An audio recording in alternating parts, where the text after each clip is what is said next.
Et je me tourne vers vous, Nicolas Dandry de la rédaction de TV78. On parle économie maintenant avec l'immobilier. C'est un secteur qui est en progression en Île-de-France. Les ventes de logements anciens ont progressé de 20% au deuxième trimestre cette année par rapport à la même période en 2016. De bons résultats. Alors, côté Yvelines, Nicolas, comment évolue le marché de l'immobilier ? Alors, le marché est plutôt dynamique dans le département. Prenons d'abord les transactions immobilières. Les ventes sont en hausse durant le deuxième trimestre 2017. Près de 3000 appartements anciens vendus, soit une augmentation de 23% par rapport au second trimestre 2016. Même tendance pour les maisons anciennes, vous le voyez, autour de 2500 au deuxième trimestre 2017. Une hausse de 32% par rapport à la même période l'année dernière.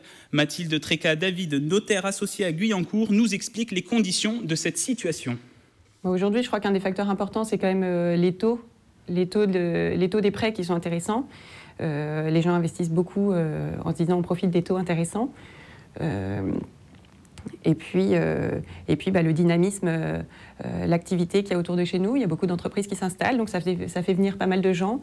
Nombre de ventes en hausse donc dans le département. Qu'est-ce que ça donne sur l'évolution des prix ? Alors c'est l'autre signe de cette reprise sur le marché immobilier. La tendance est aussi à la hausse. Si on prend le prix moyen au mètre carré d'un appartement ancien dans les Yvelines, on passe de environ 3 500 € en 2015 à près de 3 700 en 2017, comme vous le voyez à l'image.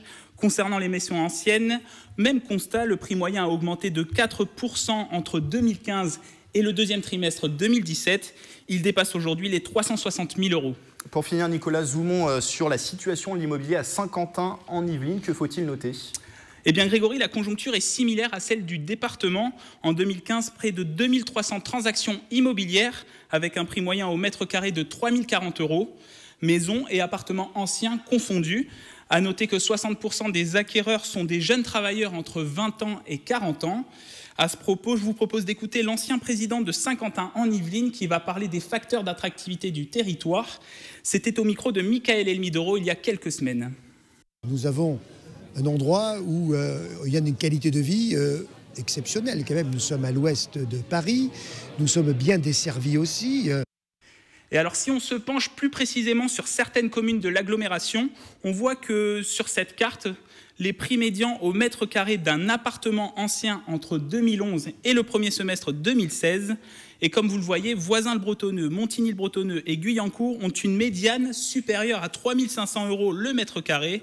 On retrouve les prix les plus bas à Trappes, La Verrière ou encore Elancourt, avec des variations de prix en fonction des quartiers, comme vous le voyez à l'image, en fonction des couleurs. Chaque quartier a des prix qui varient.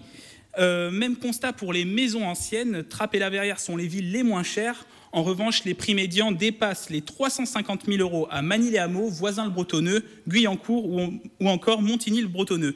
Et justement, concernant le marché de Montigny-le-Bretonneux, je vous propose d'écouter François Eliès, qui est agent immobilier dans cette commune.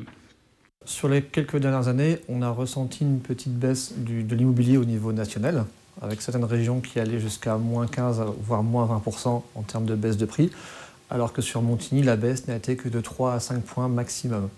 C'est une baisse qui est très très faible par rapport au reste de la France, du fait de l'attractivité vraiment de Saint-Quentin et de son pôle économique. Alors cette situation locale du marché immobilier sur Saint-Quentin en Yvelines pourrait se confirmer dans les prochaines années, notamment, comme vous le savez, avec l'organisation de certaines compétitions des Jeux Olympiques de 2024 sur notre territoire. Merci Nicolas pour ces précisions.